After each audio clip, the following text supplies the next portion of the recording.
And we're back for another episode. In this episode, we're going to be doing the level 87 healer role quest in Final Fantasy XIV.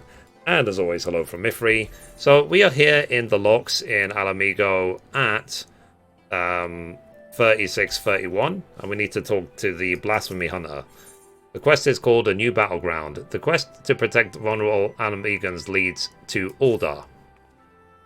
So here to see Commander Aldin, I take it. This way, please.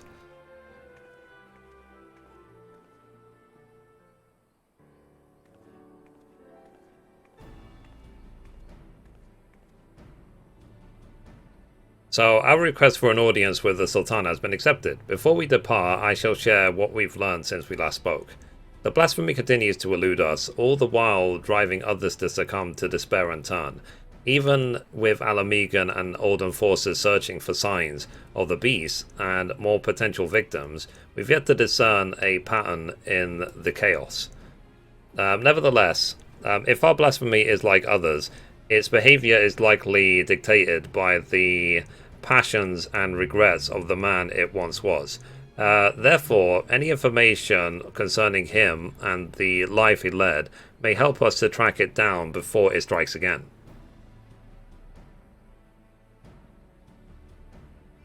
We don't want people to shun the families of the skulls any more than they already are, but the fact remains that the vast majority of the beasts have been born from them. They're the ones at greatest risk of turning, without a question. Fodora concerns me too. She came close to transforming once before, so I think it might be best if we keep her out of this after all. Seems like a waste of a capable soldier. She deserves a chance to make amends.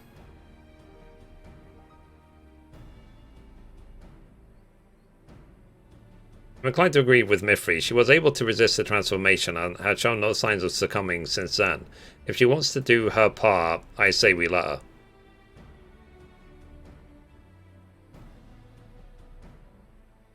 If only I could go in her stead. Actually, I was hoping you'd come with us to meet the Sultana. I believe that she would benefit greatly from understanding of the struggles our people face. You gain from the experience too. While she's not the sort to brandish a sword and charge into battle, you'll soon discover that she's a champion of her own arena, as brave as any warrior.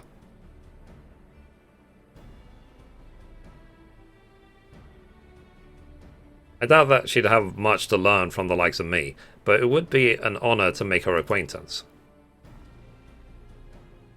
Orenvald and I will go on ahead and wait for you in the husting strip.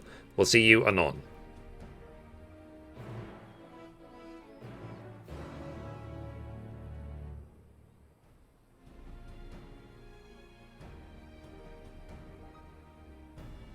Okay, so do I need to go back to Uldar now?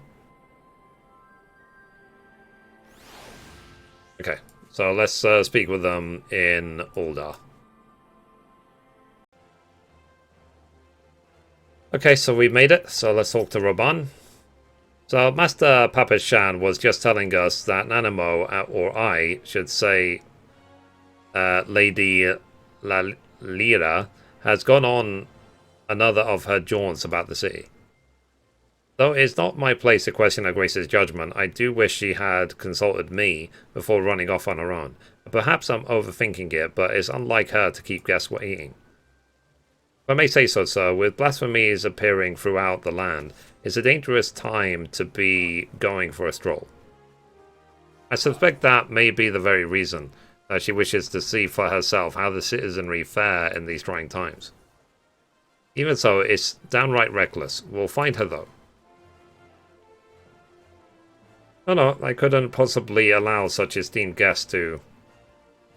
Come now, we might be here on official business, but we're old friends. And as you may remember, I have a knack for tracking down errant sultanas. Some might say that knack is rather charitable. I should be glad of the assistance. I'll take a look around here. Quizzing the locals will give me an opportunity to learn of recent goings-on in Uldar 2. Well then, there's no time like the present. Fear not. With me on the case, this will be over before you know it. Cool. So let's go to the Avenue Exchange.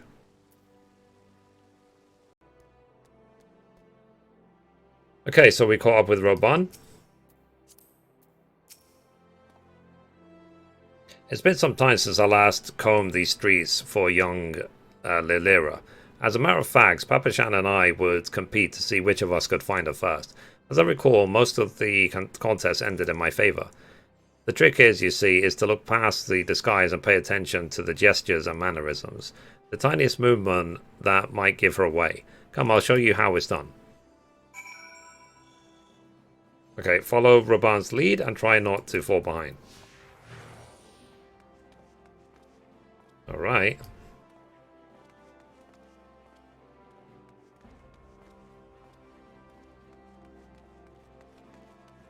So she's fond of pursuing and here and standing at the stalls. Okay.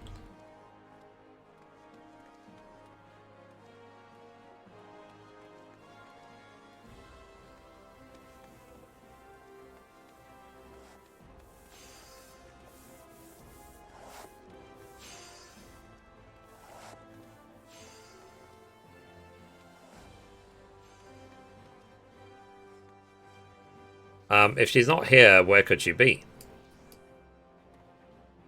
Or if she's been abducted?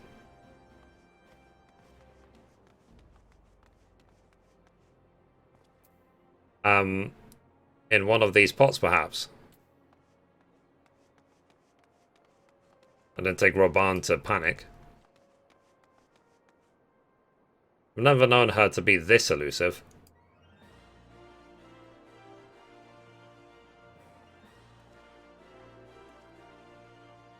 That's odd. I've tried all her usual haunts, so unless she's hiding inside a barrel or something equally nonsensical, she must be elsewhere. Gods, why did she choose now of all times to run off? What if she's been abducted or run afoul of a beast? There's no need to assume the worst, we should keep looking. Perhaps we could try asking around? Hi, I was about to suggest the same. We'll find her a lot quicker if we start by narrowing down who we're going to ask. Come to think of it, something Papashan said caught my ear. He thought Nanamo went on this excursion because of the emergence of the blasphemy and the beast, to better understand how her people are coping with the situation. If so, she'd be driven to seek out the most desperate and destitute. Pearl Lane, then. Might ask that you lead the way. I'll admit my ability to track missing persons may have dulled somewhat.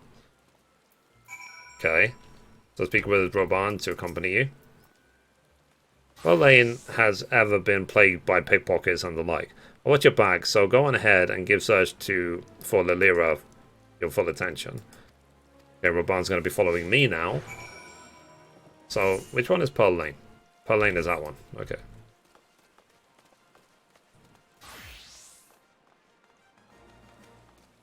But I remember I started 1.0 literally right here. This is where my journey 1.0 started. It didn't last long because I hated 1.0. Okay,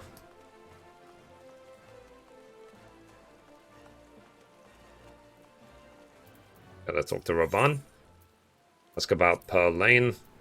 While it may not be immediately obvious, conditions have been improved considerably of late. Her Graces continue to support the rebuilding efforts of Girabania, which has led to the creation of jobs for many of the locals, both here and on the other side of Balsar's Wall. Some say money can't buy you happiness, but they've never tried living without it. Those who call Pearl Lane home never have the luxury of choice. The city's poorest live here, and as such are at greater risk of turning. Knowing this, I expect that Laria came here to learn from their plight. Fair enough. Okay, let's keep going.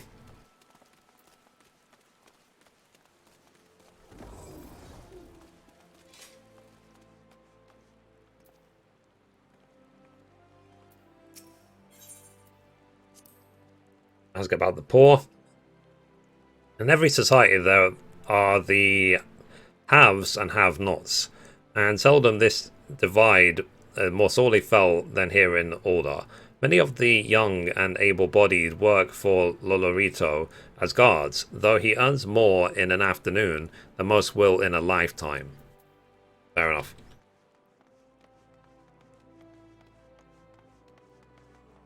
Okay, so here we go. The Roban again.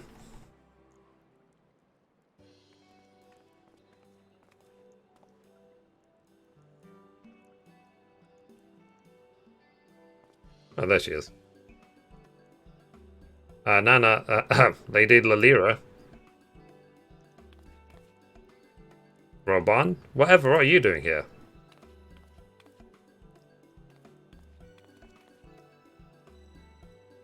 And Mithrie too. While I am glad to see you both, our meeting is not yet due to commence for several bells. What is the meaning of this? We were worried, and with good reason. There are far too dangerous times to be roaming alone, Your Grace. Some things never change, but I assure you I am quite capable of looking after myself, in my own city of all places. More importantly, I wish to observe firsthand how the people have been faring of late, that I might be better prepared to participate in our discussion later. But I have finished. You'll be comforted to hear. Now pray allow us to escort you to more amenable surroundings. Would you care to ride on my shoulder? Certainly not. You have attracted more than enough attention.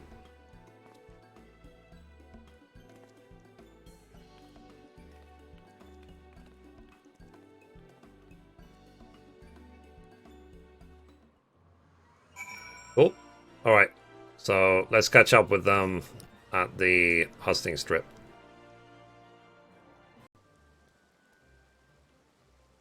Okay, so we caught up with Roban. Let's talk to him.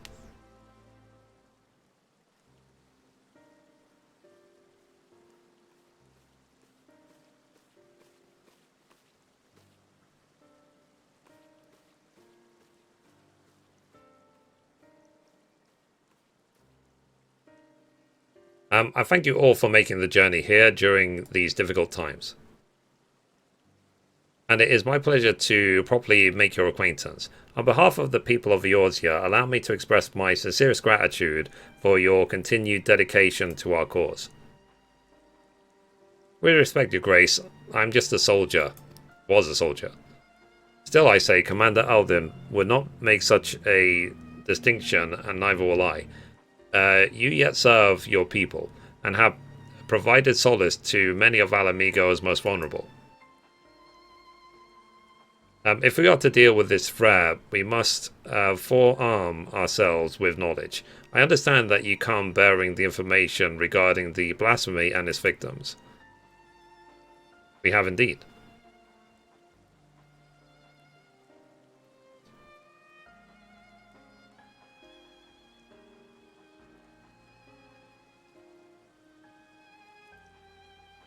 Hence the need to locate families of Carnia Lupi members who have fled to Fanalan.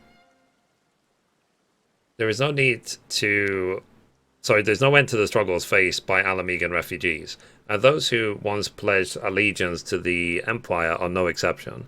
But rest assured that, irrespective of their past, all will be treated with an even hand. All will be afforded such aid as I am able to provide.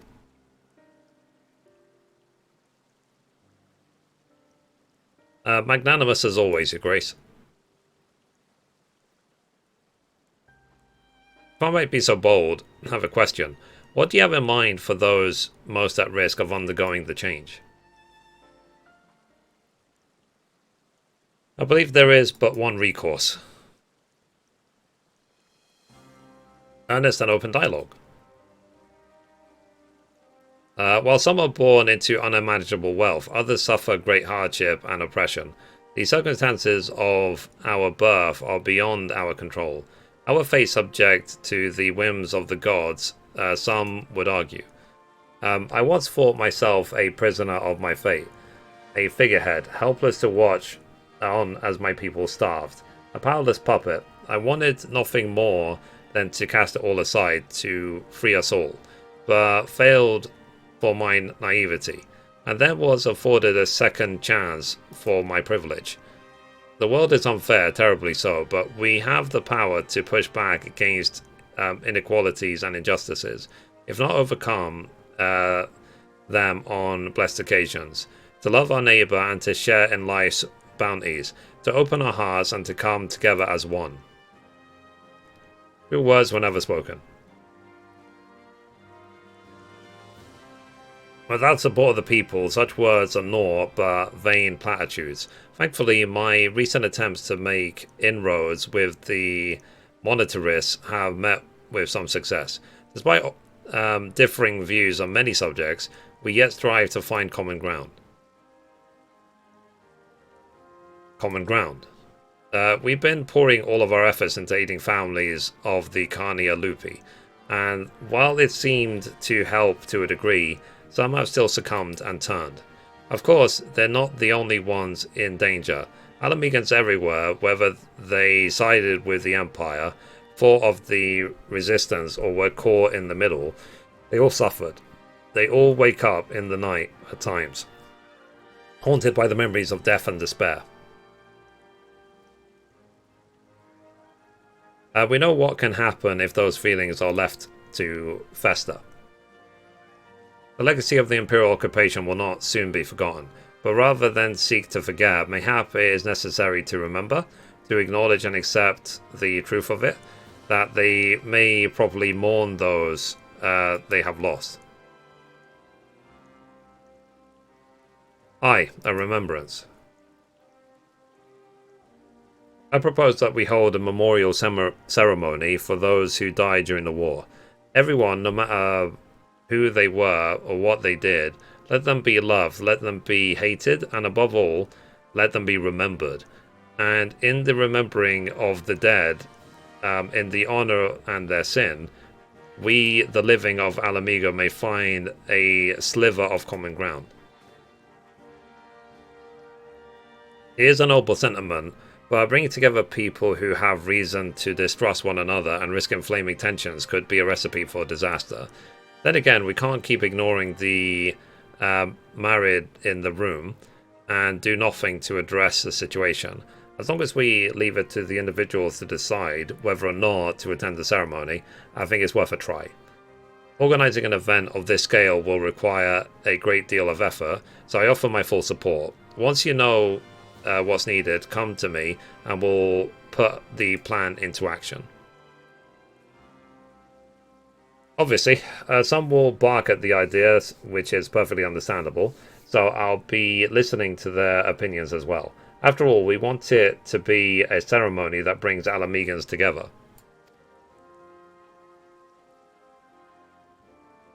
And I was wondering, Your Grace, if I might ask your approach too.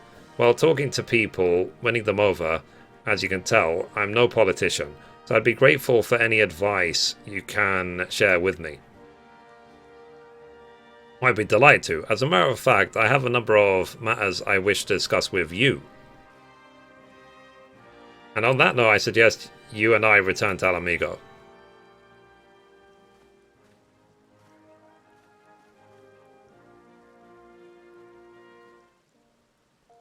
Okay, so let's catch up with Raban in the Alamigan Quarter. Okay, so we caught up with Raban. Let's talk to him. So I knew Aravel would make a good impression, but he's outdone himself. Not only has he found a new avenue in life to explore, he's taken to it with considerable aplomb. And while his proposed memorial ceremony is bound to have its detractors, I have faith that many will come around. Not all, but enough, I pray. And for our part, we must stand at the ready for whatever may occur. I shall send word if there are any developments. Cool.